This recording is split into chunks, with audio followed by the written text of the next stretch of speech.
Selamat siang Ibu. Selamat siang Pak Iman, mari silakan duduk.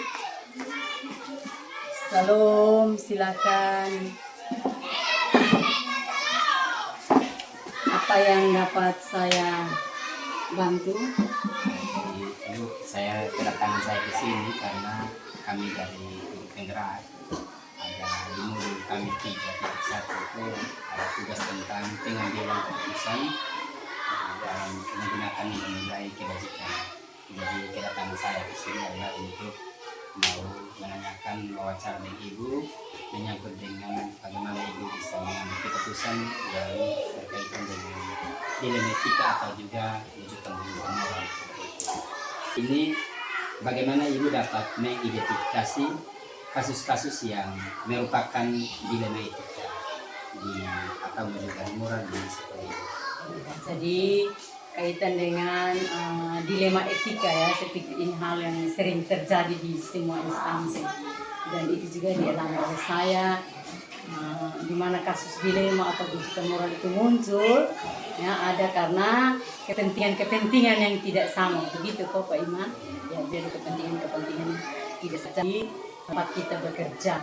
Nah memang ini ada juga di sekolah saya dan itu saya alami bagaimana dilema etika itu ada. Misalnya seperti ini, saya kasih contohkan misalnya ada teman guru yang dengan saya sudah buat aturan harus datang tepat jam 7 misalnya ya, tetapi itu tidak dilaksanakan dengan baik.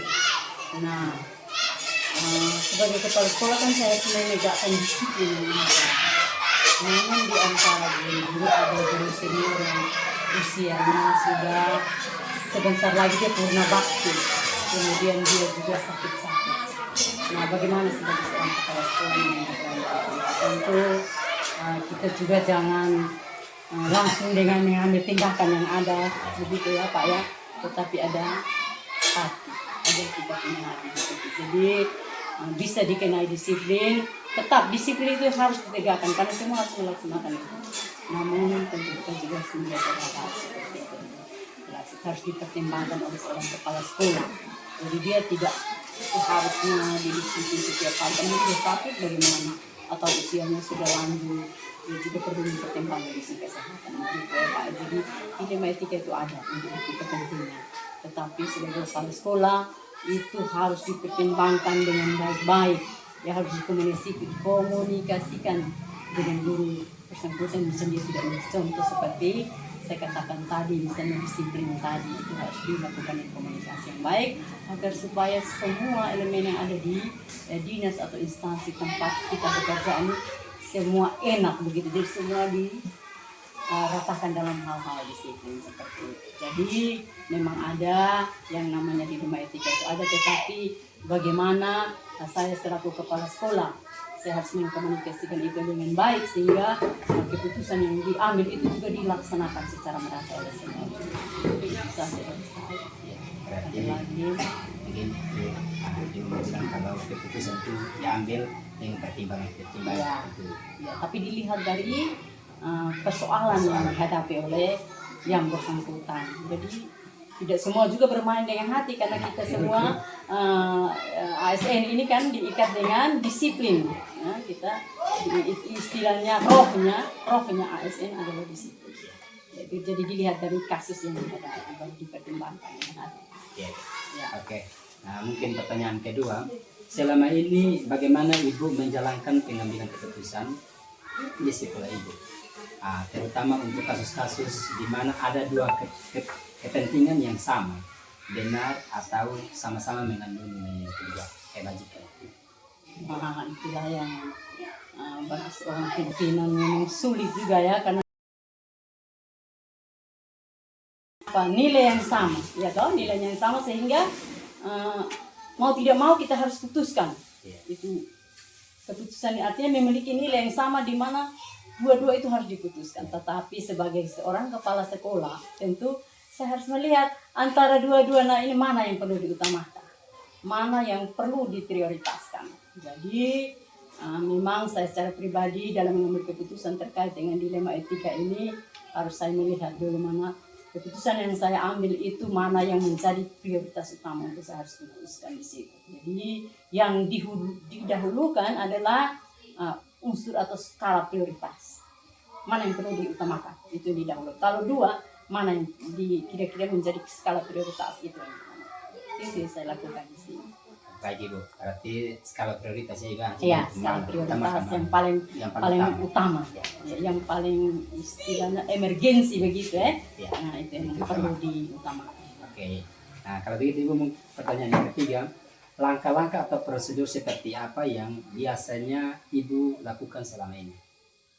Langkah-langkah atau prosedur yang selama ini saya lakukannya, yang pertama-tama dalam mengambil sebuah keputusan, langkah yang pertama itu yang terdahulu yang kita lakukan itu tentu adalah bagaimana kita harus mencari tahu akar masalah, akar persoalan.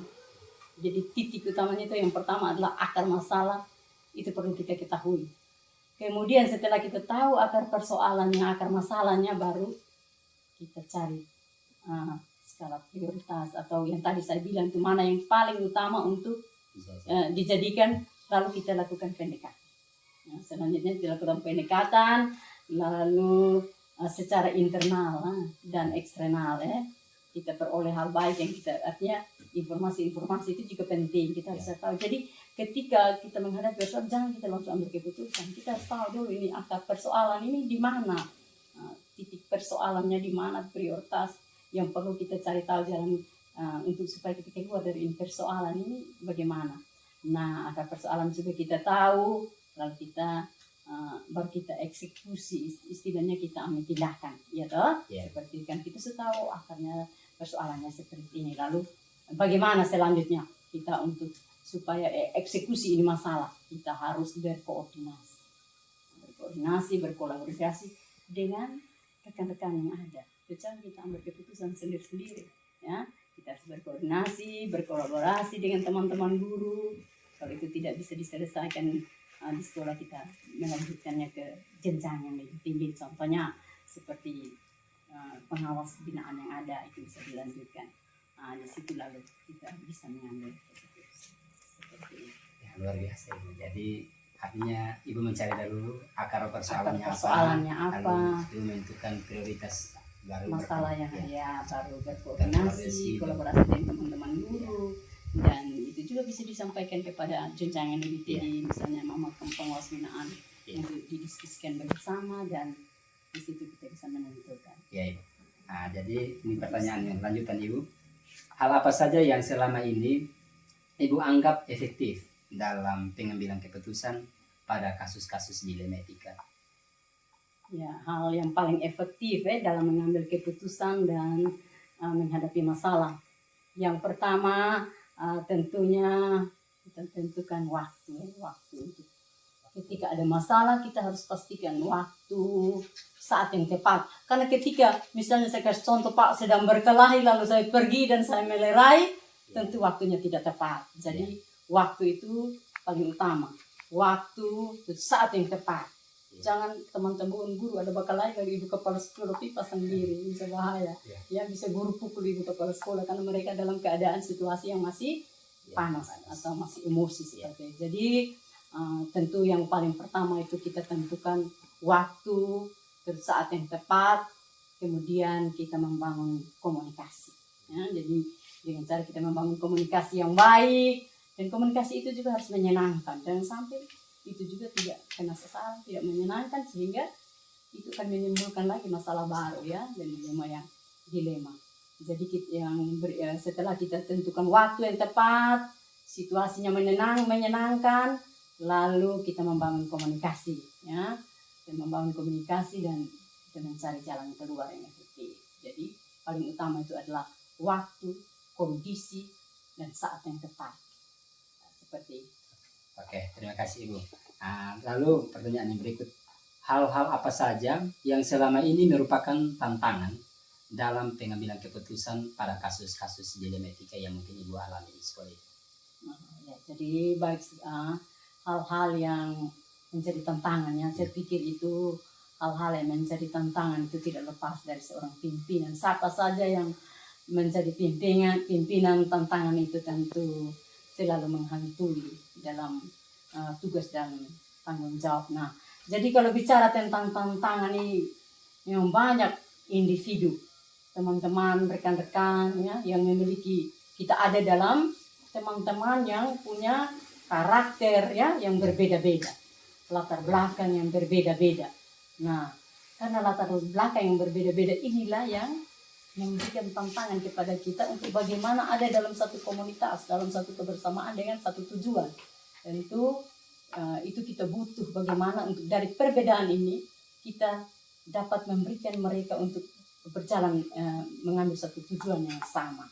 Jadi ketika kita melakukan atau mengambil keputusan itu, ingat bahwa tidak boleh tersakiti. Itu hal yang paling utama, tidak boleh menyakiti. Ya, karena kita punya satu tujuan. Walaupun ada perbedaan, tetapi kita harus membuat suasana itu menyenangkan, sehingga dalam komunitas itu ketika dalam satu tugas dan pekerjaan, dia harus melakukan hal-hal yang mendatangkan sukacita. Jadi bekerja dengan sukacita dan menyenangkan, walaupun pekerjaan yang dia kerjakan itu terasa berat. Ya, sebenarnya berat pekerjaan itu, tetapi karena kita menciptakan suasana yang menyenangkan, sehingga dalam perbedaan itu dia akan dengan sukacita. Dia juga bisa dengan mudah berkolaborasi dengan teman-teman lain, walaupun dia berbeda, tetapi punya satu tujuan. Tujuan kita yaitu tentang mencerdaskan anak-anak kan, mencerdaskan anak-anak bangsa. Nah, bagaimana kalau yang satu pemalas, yang satu rajin, bagaimana supaya mereka harus berkolaborasi dan mencapai yang kita inginkan. Jadi tentunya perbedaan itu harus disatukan karena kita punya, walaupun berbeda, tetapi kita punya satu tujuan. Tetapi jangan sampai tersakiti. Dan ketika dia tersakiti, dia akan merasa tereliminasi atau dia merasa tersingkir dari teman-teman yang lain, dan tentu dia akan tidak bersemangat untuk mencapai tujuan yang hendak kita capai. Jadi seperti itu saya sebagai luar biasa Ibu.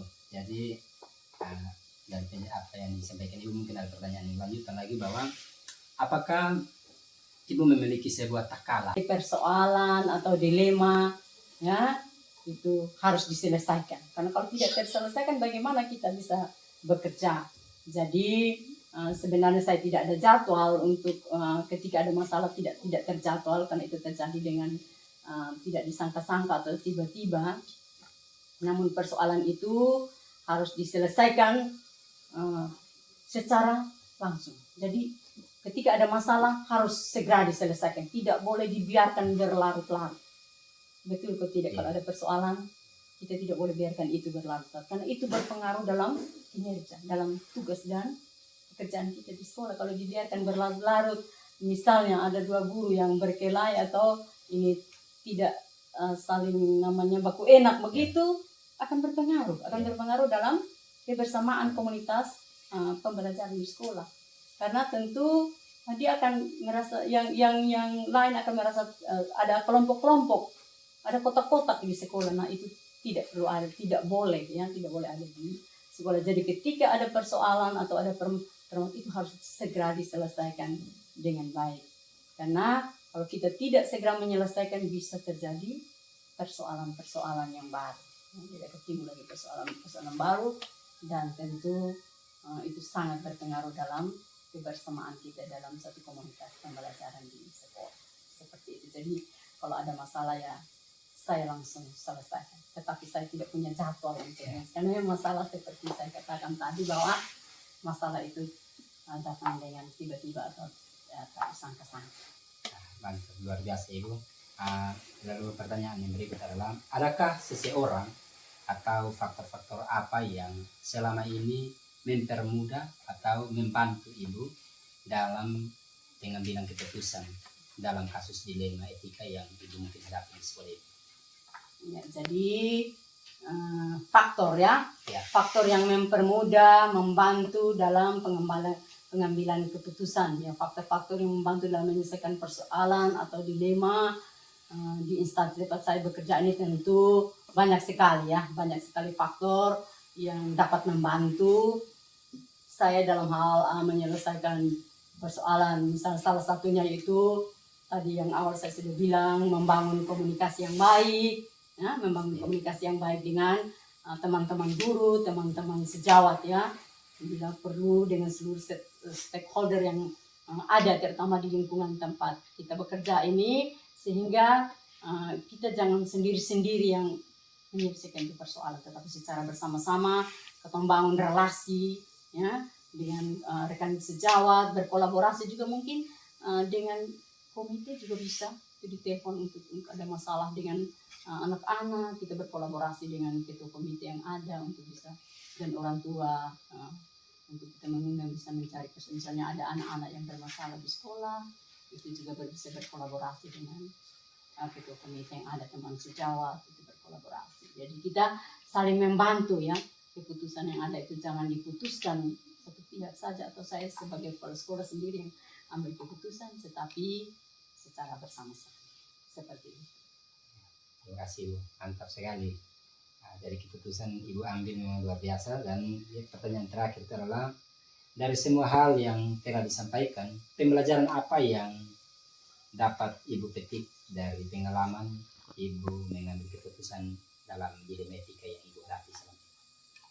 Ya, jadi dari semua hal yang telah saya sampaikan kepada Pak Iman tadi kaitannya dengan pembelajaran apa yang saya dapat atau saya ambil dari pengalaman keputusan dilema etika ini, maka yang pertama itu saya melihat dari konteks permasalahannya, akar permasalahan. Kemudian yang kedua itu bagaimana saya membangun hubungan relasi yang baik ya, membangun hubungan secara santun, kemudian pengertian itu penting, jadi harus saling mengerti, terus saling menjaga stabilitas keharmonisan itu penting. Nah, itu yang kedua. Kemudian yang ketiga, kita harus pastikan bahwa kita ada dalam suasana yang menyenangkan, suasana yang penuh dengan kebahagiaan dan suasana yang penuh dengan sukacita, karena itulah yang paling utama dalam kita dalam mengambil sebuah keputusan. Jadi harus diakhiri dengan suasana yang sukacita. Kalau misalnya semua persoalan masih diakhiri dengan marah, itu berarti persoalannya belum selesai. Ketika sudah kita pastikan bahwa kondisi kita sudah ada dalam suasana yang bahagia, nyaman dan sejahtera, maka itulah akhir daripada pengambilan sebuah keputusan atau menyelesaikan suatu persoalan. Itu saja. Ya, terima kasih Ibu untuk percakapan wawancara yang Ibu sampaikan. Menurut saya sesuatu penyampaian yang Ibu sampaikan ini sangat luar biasa, dan saya berharap mungkin ini menjadi satu pengalaman juga tersendiri bagi saya ketika kami sebagai guru-guru yang muda ini. Pasti kotong butuh pengalaman ini dari sebagai pimpinan. Saya merasa bahwa terinspirasi dari apa yang disampaikan oleh Ibu, dan semoga apa yang disampaikan oleh Ibu melalui kasus-kasus dilema etika yang mungkin yang seperti Ibu bilang, bahwa kita tidak pernah berpikir bahwa itu akan terjadi, tapi bisa saja akan terjadi. Pasti bagaimanapun kita di instansi kita akan menemui hal-hal seperti itu yang kita tidak pernah bayangkan pasti akan terjadi. Jadi seperti yang Ibu sampaikan bahwa kotong bagaimana supaya bisa berkolaborasi itu penting, berkomunikasi itu, membangun komunikasi yang baik, koordinasi yang kuat supaya pendekatan itu, sehingga apapun yang menjadi persoalan kotong dapat selesaikan singkat-singkatnya. Jangan menunda-nunda persoalan ya. Persoalan harus secepatnya diselesaikan. Ya itu. Jadi sekian mungkin kedatangan saya ke sini. Mungkin kita akan berjumpa lagi di lain kesempatan kalau Tuhan menghendaki. Ibu semoga dalam keadaan sehat-sehat, yang amat menjalankan tugas tanggung jawab yang diemban oleh negara, dan sampai jumpa lagi. Terima kasih dan sukses selalu. Teruslah kompetensi ya, terus berjuang untuk masa depan daripada anak-anak muda yang perkasa. Terima kasih.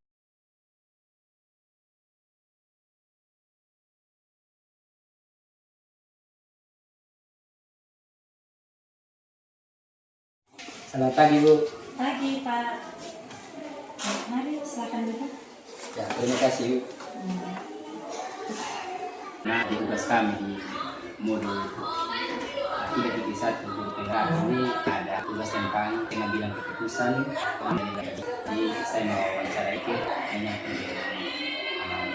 bagaimana pengambilan keputusan lagi dalam waktu 10 sampai 15 menit. Oke. Jadi pertanyaan pertama, selama ini bagaimana Ibu dapat mengidentifikasi kasus-kasus yang merupakan dilematika atau rujukan berat? Jadi kasus atau dilema itu muncul karena adanya kepentingan-kepentingan yang tidak sama di instansi bekerja. Misalnya di sekitar kepentingan-kepentingan tidak sama ini muncul dengan istilah dilema etika. Nah, dilema etika ini bisa membuat sesuatu menjadi kurang baik atau menyenangkan dengan kejanggalan di instansi yang di tempat kita bekerja, misalnya di sekolah kita ini. Jadi akan yang kepentingan yang tidak sama kita mungkin pertanyaan kedua, selama ini bagaimana Ibu menjalankan pengambilan keputusan di sekolah Ibu, terutama untuk kasus-kasus yang mana ada dua kepentingan yang sama-sama benar atau sama-sama mengandung nilai kebajikan? Jadi saya secara baik dalam mengambil keputusan dalam menghadapi masalah-masalah yang sama, yang dua-duanya sama ini, yaitu pertama saya mencari akar masalah. Jadi saya mencari permasalahan yang ada. Setelah itu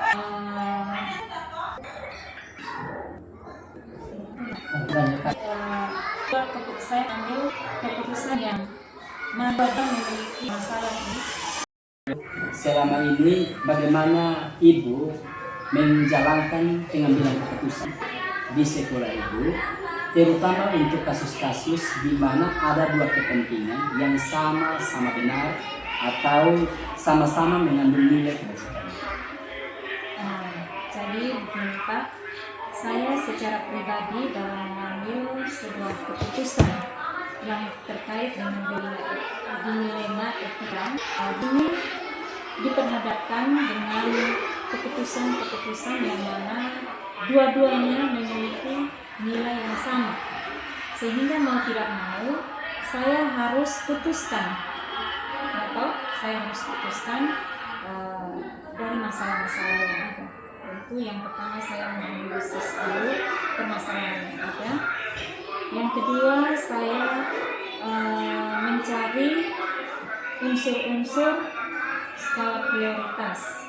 Dalam hal ini saya mencari akar permasalahan dulu, lalu saya mencari skala prioritas, baik skala prioritas walaupun sama-sama baik, tapi saya harus menentukan mana yang menjadi skala prioritas yang utama dari permasalahan ini. Berarti Ibu mau bilang kalau pertama Ibu mencari akar masalahnya itu, lalu Ibu mau menentukan mana yang menjadi prioritas pertama perlu diselesaikan. Lalu kalau begitu pertanyaan yang ketiga, langkah-langkah atau prosedur seperti apa yang biasanya Ibu lakukan selama ini dalam mengambil keputusan? Untuk langkah-langkah atau prosedur yang saya ambil dalam yang pertama, menentukan kasusnya terlebih dahulu. Lalu apa yang kita hadapi, kemudian mencari akar permasalahan. Setelah itu saya akan mencari skala prioritasnya. Tentunya dengan pendekatan, yaitu pendekatan yang saya lakukan yaitu komunikasi, berkolaborasi serta berkoordinasi dengan informasi-informasi yang ada. Pendekatan yang pertama itu saya yaitu pendekatan komunikasi, berkolaborasi, berkoordinasi. Jadi berkomunikasi dalam hal ini saya komunikasikan dulu dengan teman-teman sejawat. Kalau memang permasalahannya tidak bisa diselesaikan, maka saya berkolaborasi lagi dan berkoordinasi dengan pimpinan di atas saya, yaitu misalnya pengawas. Kalau memang tidak ada jalan keluar, kami koordinasi lagi ke dinas. Jadi cuma bilang kalau pertama ibu menentukan dulu akar masalahnya apa, skala prioritasnya apa, lalu ibu melakukan komunikasi, berkolaborasi dan juga berkoordinasi dengan rekan sejawat, dengan guru. Bahkan kalau memang tidak bisa terselesaikan, ibu akan naik lagi ke berkoordinasi dengan atasan, pengawas dan juga koordinasi. Terima kasih ibu. Jadi pertanyaan yang ketiga, yang keempat maksudnya, hal apa saja yang selama ini ibu anggap efektif dalam pengambilan keputusan pada kasus-kasus di Negara? Baik, hal yang paling efektif dalam mengambil keputusan dalam menghadapi masalah-masalah itu yaitu tentunya dahulunya kita melihat waktu, ya, waktu atau saat yang tepat dengan cara apa? Dengan cara membangun komunikasi yang baik,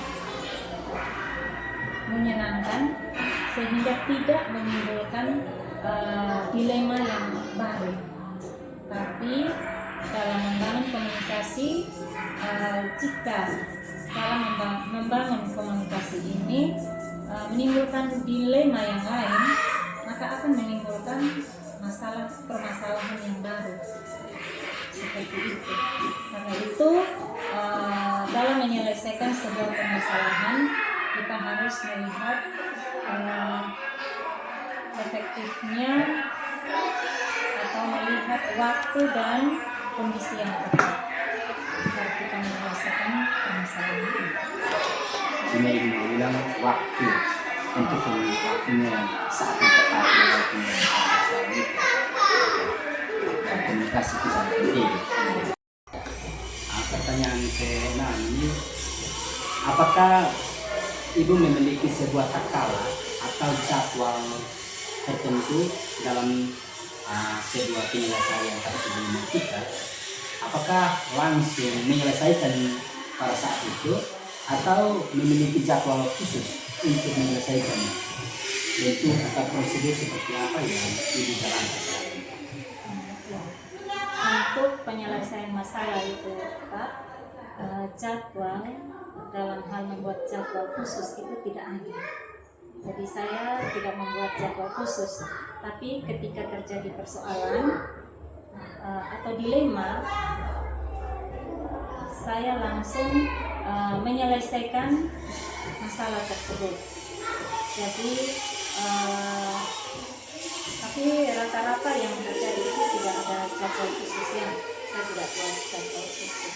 Tapi kalau ada masalah, maka saya langsung menyelesaikan masalah itu, sehingga tidak menimbulkan permasalahan baru, maka tidak membuat perasaan-perasaan kurang baik ketika kita melaksanakan tugas. Karena apa? Karena kalau kita menunda-nunda menyelesaikan permasalahan-permasalahannya, maka akan menimbulkan permasalahan yang baru. Karena itu, kalau ada permasalahan, maka saya langsung menyelesaikan permasalahan tersebut. Berarti ibu tidak menunda, tidak memiliki jadwal khusus dalam penyelesaian, tapi kalau ada masalah langsung diselesaikan, tidak menunda karena supaya tidak menimbulkan lagi persoalan-persoalan atau masalah baru lagi. Oke, kalau ya, pertanyaan yang berikutnya ibu, adakah seseorang atau faktor-faktor apa yang selama ini mempermudah atau membantu ibu dalam mengambil keputusan dalam kasus-kasus ini? Nah, seseorang atau faktor-faktor yang selama ini mempermudah atau membantu saya ya. Jadi faktor-faktor atau seseorang yang membantu dalam menyelesaikan persoalan atau dilematik di sekolah kita ini, salah satunya adalah membangun komunikasi yang baik dengan rekan sejawat, bahkan bila perlu dengan seluruh stakeholder yang ada di sekolah kita ini, di lingkungan kita bekerja ini, sehingga kita tidak sendiri, tapi kita membangun relasi dengan rekan sejawat dan berkolaborasi, maka pasti saling membantu, jadi masalah yang ada kita tidak putuskan sendiri.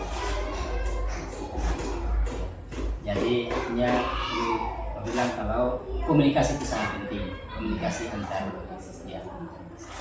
ibu dan juga rekan guru, kawan, bahkan dengan stakeholder yang ada di sekolah itu sangat penting.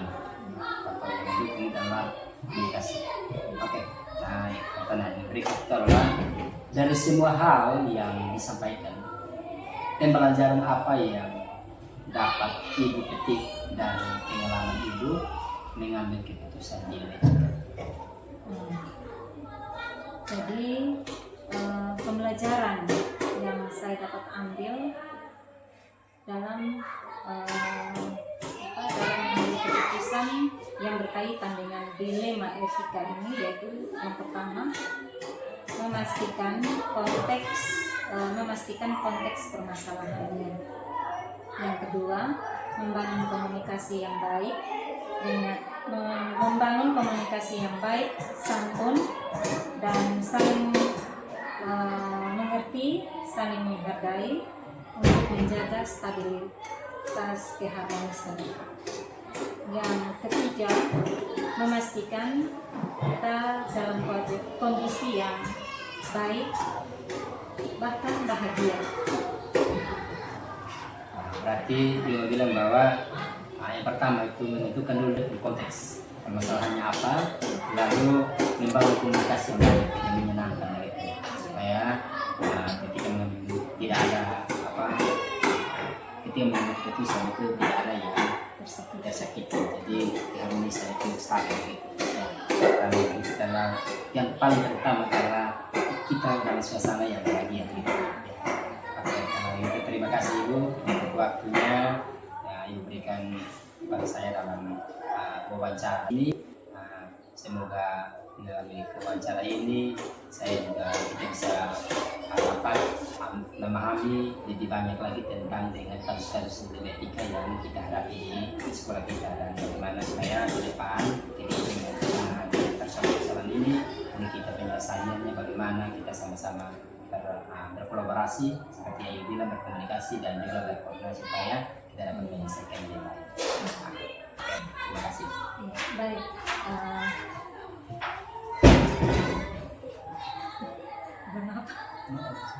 Ya baik. Terima kasih juga Pak. Pak sudah wawancara bersama saya. Kita sudah berbicara banyak hal.